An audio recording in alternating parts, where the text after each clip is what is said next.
Well, it's about time I did another video. I want to talk about the actual narrative that's being promulgated throughout the media. It seems that we've landed upon a very prominent ideology. The more that we've dug into the gaming press phenomenon, the more we've found out where some of the ideas come from. It starts out as just simply an idea almost 7 years ago about the hegemony of play. And it has been floating around academia in almost a pristine condition. I'll run a link in the description to the actual paper and do a little bit of criticism on it and why there's such a backlash about it.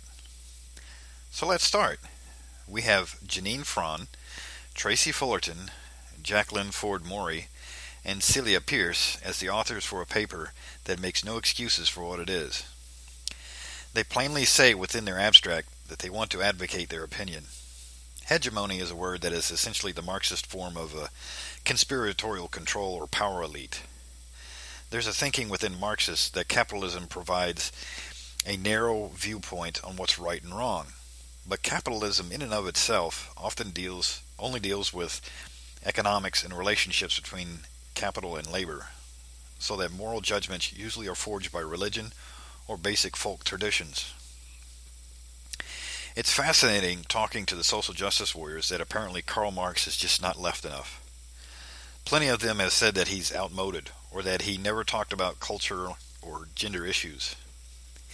But he did discuss those issues, but as secondary. The only reason why Marx could ever have been considered outmoded is because he said things that were only partially true, or outright false.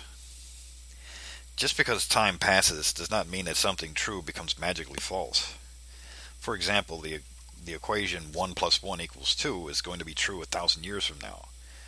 If something was true 100 years ago, it would still be true today. I'm so glad that the social justice types have seen Marx as somebody that might not be relevant in the 21st century.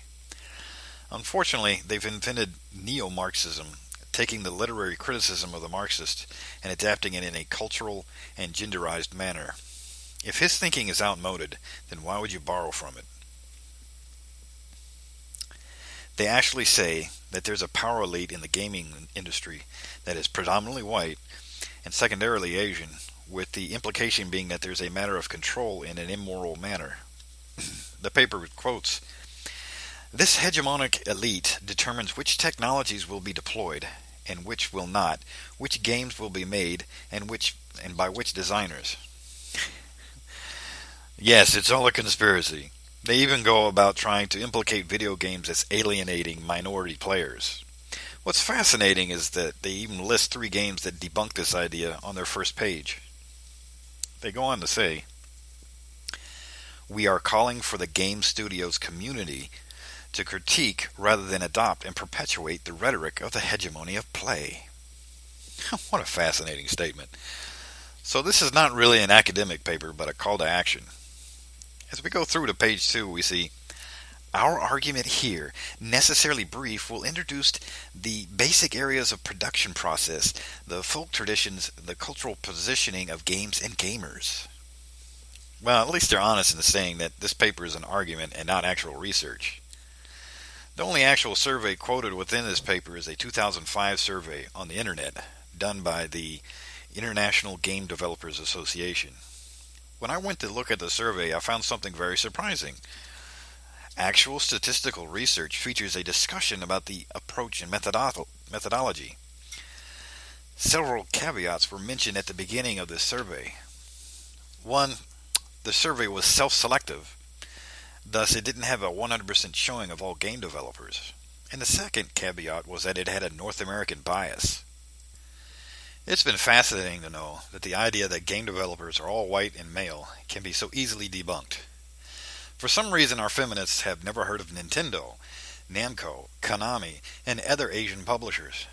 There have been actual Asian corporations involved in making video games for over 30 years. The video game market has been dominated by decidedly non-white culture. But in order to pretend that there's some sort of power elite that creates racist and sexist stereotypes in video games, we use a faulty survey that completely throws out the importance of Japanese video games. Then we get unsubstantiated claims of what the term qualified means, and then antecedent evidence from the Games Developers Conference, where one of the quotes is from Brenda Laurel, who says, It couldn't be just a sexist conspiracy.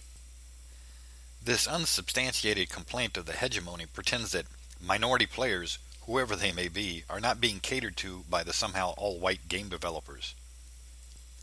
I played World of Warcraft for practically 10 years, so I'll pick on Blizzard. This company fits the demographic because as a North American company, it is predominantly white and male. The biggest outcry I can remember came from a simple line of dialogue by a non-player character named G. This was a male panda that said something along the lines of, "Hey babe," to a female player character.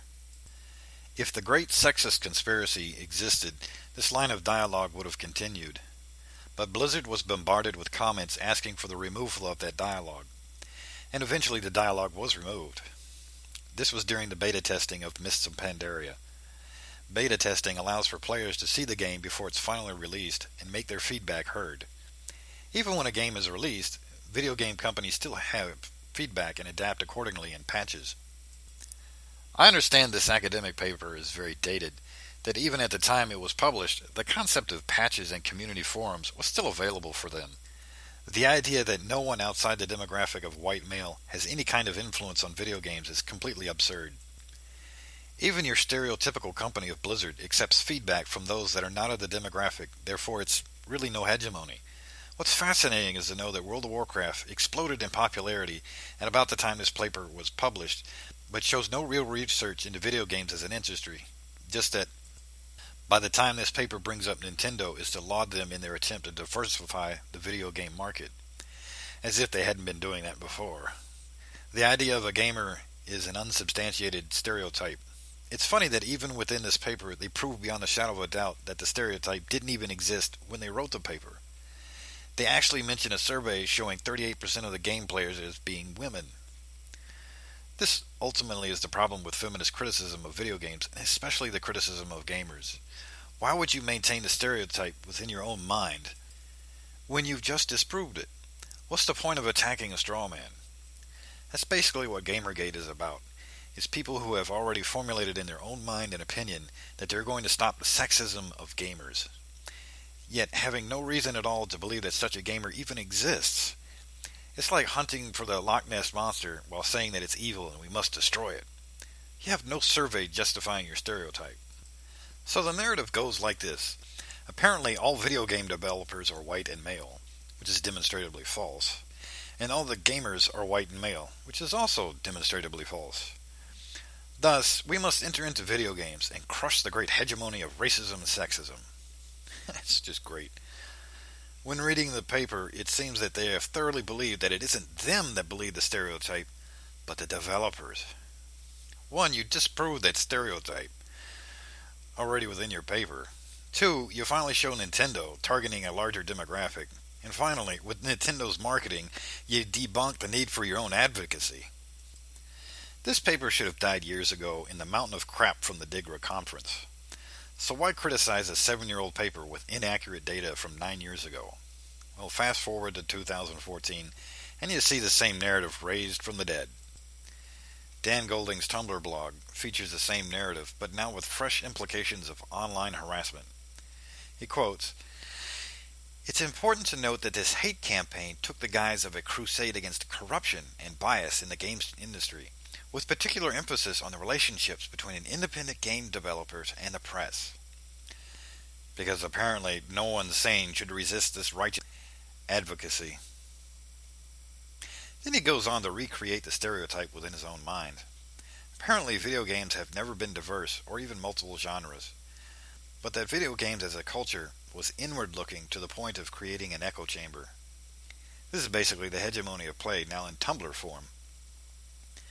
Whatever criticism against the gaming press and its agenda is to be dismissed as the rantings of a specific group of people. What's funny now is that they're using the data about who self-identifies as a gamer as justification for their beliefs, rather than a repudiation of their beliefs. They're using the demographics of modern video games to prove that games are diverse, yet we still somehow need them to create the diversity. I hate to break it to the social justice warrior, but the diversity has already happened. People have been playing at arcades for 30 years now.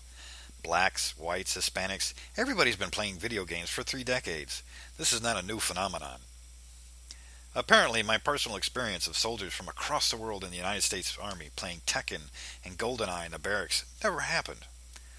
So many different people of different ethnic groups coming together playing games is something that I've experienced myself for decades. But I don't have a survey from the social justice warrior from any point in time, because if you did a survey of my generation, it would disprove that the diversity was somehow brand new. It's amazing to me to hear the idea that as a white man, I can't make a game appealing to other people, or that as a white man, I can't play a game that is different from me. My personal experiences of a white man and a black man playing a Japanese game, choosing either an Asian or a female character, supposedly never happened. The idea that a game made by a white man cannot be enjoyed by people outside of the demographic is beyond asinine. There's no way that you can explain to me how a game made by white men is solely for white men when there's plenty of evidence throughout the history of video games that this idea is just untrue. Of course, the idea that is that diversity is now not just but new, but an assault on the traditional gamer. Mobile games are nothing to be concerned about by people that play other games. It's like the existence of rom-coms in film. No one that watches the comic book hero movies cares about the romantic comedies. No one that plays on consoles cares about the mobile market. Where does this idea of fear come from? Apparently gamers are being left behind due to diversity. Dan Golding links to another opinion piece describing an odd idea called the consumer king. Apparently gamers are not real people, but are robotic consumers that will take whatever is handed in front of them. The industry is based on providing a product that is desirable, just like every other industry. The neo-Marxist ideology is based on the dehumanization of consumers. To use the analogy of a king provided dinner by his servants, it would be like the servant taking a crap in the soup. That servant would be flogged and killed. It never seems to dawn on the Marxists, masquerading as feminists, that there could be a serious consumer revolt. Hence the line from Leigh Alexander's piece calling gamers shit-slinging hyper-consumers.